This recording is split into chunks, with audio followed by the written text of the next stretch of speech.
ಮಳೆ ಆರ್ಭಟಕ್ಕೆ ನಗರಸಭೆ ಕಾಂಪೌಂಡೇ ಕುಸಿದು ಬಿದ್ದಿದೆ. ದಕ್ಷಿಣ ಕನ್ನಡ ಜಿಲ್ಲೆಯ ಪುತ್ತೂರು ನಗರಸಭೆ ಕಾಂಪೌಂಡ್ ಕುಸಿತಗೊಂಡಿದೆ. ಕಾಂಪೌಂಡ್ ಕುಸಿದು ಬಿದ್ದು 3 ಆಟೋ ರಿಕ್ಷಾಗಳು ಜಖಮಾಗಿದೆ. ಆಟೋ ರಿಕ್ಷಾದಲ್ಲಿ ಯಾರೂ ಇಲ್ಲದಕ್ಕೆ ಭಾರಿ ಅನಾಹುತವೊಂದು ತಪ್ಪಿದೆ. ಮಣ್ಣು ತೆರವುಗೊಳಿಸೋದಕ್ಕೆ ನಗರಸಭೆ ಸಿಬ್ಬಂದಿ ಹರಸಾಹಸ ಪಡ್ತಾ ಇದ್ದಾರೆ. ನೋಡಿ ಏನೆಲ್ಲ ಅವಾಂತರಗಳು ಮಳೆ ಸೃಷ್ಟಿ ಮಾಡಿರೋದು. ನಗರಸಭೆ ಕಾಂಪೌಂಡ್ ಮಳೆ ಆರ್ಭಟಕ್ಕೆ ಕುಸಿದು ಬಿದ್ದಂತಹ ದೃಶ್ಯಗಳು, ಅದನ್ನ ಮಣ್ಣನ್ನ ತೆರವುಗೊಳಿಸ್ತಾ ಇರುವಂತಹ ದೃಶ್ಯಗಳನ್ನ ನೀವೀಗ ಗಮನಿಸ್ತಾ ಇರೋದು. ದಕ್ಷಿಣ ಕನ್ನಡ ಜಿಲ್ಲೆ ಪುತ್ತೂರು ನಗರಸಭೆ ಕಾಂಪೌಂಡ್ ಕುಸಿತಗೊಂಡಿದೆ. ಕಾಂಪೌಂಡ್ ಕುಸಿದು ಬಿದ್ದು 3 ಆಟೋ ರಿಕ್ಷಾಗಳು ಜಖಮಾಗಿದೆ ಅನ್ನುವಂತಹ ಮಾಹಿತಿ. ಸದ್ಯ ಯಾರೂ ಇರಲಿಲ್ಲ ಅಲ್ಲಿ, ಹಾಗಾಗಿ ಯಾವುದೇ ರೀತಿ ಪ್ರಾಣಹಾನಿ ಸಂಭವಿಸಿಲ್ಲ. ಆದರೆ ಆಟೋ ರಿಕ್ಷಾಗಳು ಜಖಮಾಗಿದೆ.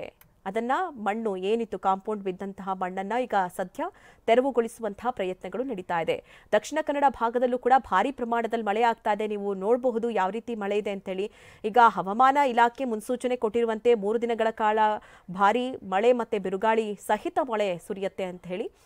ಹಾಗಾಗಿ ಭಾರಿ ಪ್ರಮಾಣದಲ್ಲಿ ಮಳೆ ಸುರಿದಿರುವಂತಹ ಕಾರಣಕ್ಕಾಗಿ ಹಳೆ ಕಟ್ಟಡ ಅನಿಸುತ್ತೆ. ಹಾಗಾಗಿ ಆ ಕಾಂಪೌಂಡ್ ಕುಸಿದು ಬಿದ್ದಂತಹ ಪರಿಣಾಮದಿಂದಾಗಿ ಆಟೋಗಳು ಜಖಮಾಗಿದೆ. 3 ಆಟೋಗಳು ಜಖಮಾಗಿದೆ.